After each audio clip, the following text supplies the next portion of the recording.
how did you guys end up linking up for the first time? That might have been probably the first time we really actually linked up. If not, it was probably a real brief moment before that. But even before I met him, I was introduced to Eminem music on the 1998 Smoke and Groove tour with Fugees out there, myself, Tribe Called Quest, Public Enemy, Nas. Stacked Do this lineup. tour, Powerful tour. and Wyclef tells me to come on this tour bus. And at the time, we all had started to really build like the crazy latest state-of-the-art studios on our tour bus. So I get on the bus. He has a 6-song EP of Eminem. And I think by the third song, I was losing my mind so much as I was coming up the stairs to get on the bus. I couldn't even make it onto the bus because I couldn't believe what I was hearing. So as you enter the tour bus and you're right on the stairs, in between the stairway and then you make the turn to go into the bus, I'm wilding out so much at the entrance of the bus that I broke the windshield of the tour bus on Wyclef's bus with my head. What? And that was probably like a couple $1,000 to repair.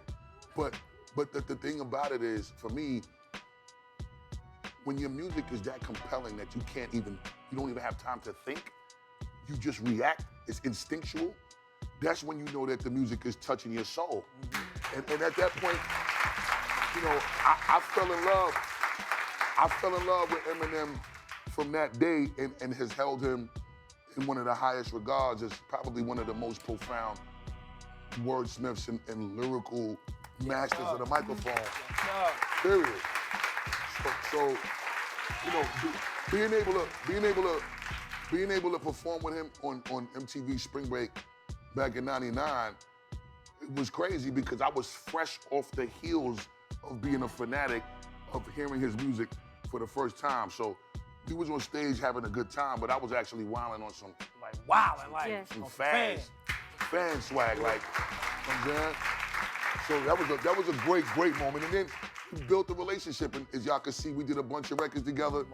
You know, he got on Touch It Remix for a special performance, and an award show at one point, BT, and then he also did a record with me called I'll Hurt You, and then 2-3 years ago, we released a record that was like 6 minutes and 40 seconds long with us actually battling. Like, I sent him a 16-bar verse. He sent me back a 44-bar verse. Yeah, I know you. I'm like, you're not busting my ass on my record. So I sent him back a 50-bar verse. And then he sends me back a 66-bar verse. And I'm like, all right, we gotta draw the line in the sand because this ain't gonna play on the radio.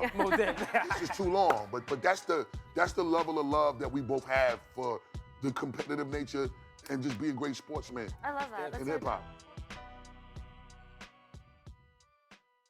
Back to the Raptor tour. You've been touring Australia. Yeah. What's it like for you guys? You're both young. You got Eminem, who's been in the game for so long. What's it like to be invited to be on a tour with him? And what's it like to tour Australia with him and be, I guess, friends with Eminem? Well, man, for me, I'm sure for him too, but I speak for myself. I'm such a huge Eminem fan, and especially from his first 3 albums, I was like all the way in. You know what I mean? I'm still all the way in because he's still amazing. But you know, that was a point in my life, a very pivotal point in my rap career, my rap. My first song I ever made was literally just biting Eminem and Nas. Yeah. You know what I mean? If you go listen, you will hear both influences. And I feel like when you start rapping in the beginning, you really just take all your influences and you just rap like them until eventually you become who you are from all these influences. And it's a melting pot, right? Yeah, Eminem was a main ingredient. So to now be on tour with him years later, they invite us out. It's like, it's a crazy feeling. You know, it's a huge honor. The scariest artist? Yes. No, you know what, and it's so, this is gonna be like such a big statement, I think, and such a big thing to feel, but I think the scariest artist in the game right now is that the scariest artist is definitely Nicki Minaj.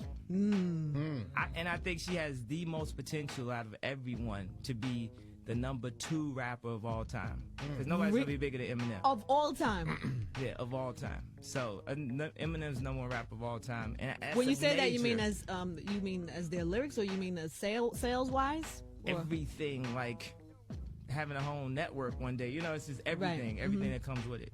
Yeah. #2. To Eminem. next to Eminem. Yeah.